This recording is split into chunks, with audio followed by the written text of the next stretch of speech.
Well, hello, everybody. Beautiful to see some familiar faces and also some brand new ones. As Tamara said, I've had the absolute pleasure of knowing we've gone way back. Have you shared where we've gone way back with these ladies as yet, or perhaps before you I, let them know that I was? I think this is a great story. I've dabbled a little bit, not so much the Yeah.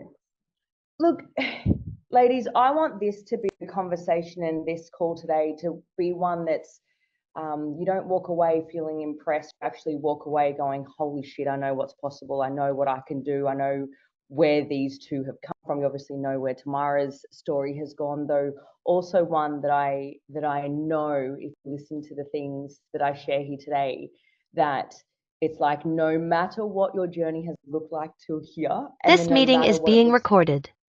here onwards, I just saw that.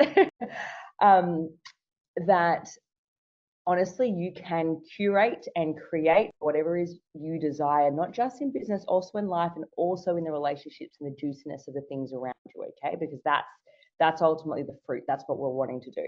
So going back to Tamara and I, my goodness, we were going back and forth on voice notes in IG when we were talking about me being a guest speaker in here for you lot, and we were saying how much things had changed, so how many things were actually still the same.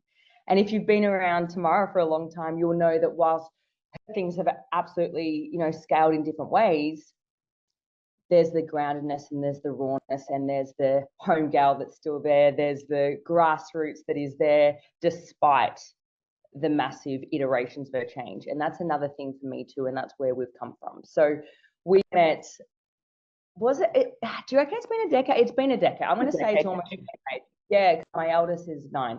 So over almost a decade now in the health and fitness space, in the influencer marketing space, in the world of the aesthetic space versus the one that we are here now.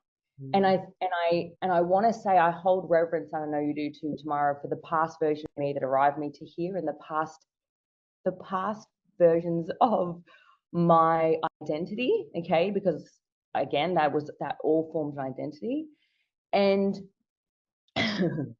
when I even observe who I was then and who we are now as individuals, it's so beautiful to see two people that have shed, that have allowed ourselves to grieve a past version of ourselves. And I'm sharing this with intention because it'll all lap through in a moment. And also allowed ourselves to burn and die and ego death and identity release a past version of us so that we could rebirth her. Okay, and it's a reminder to those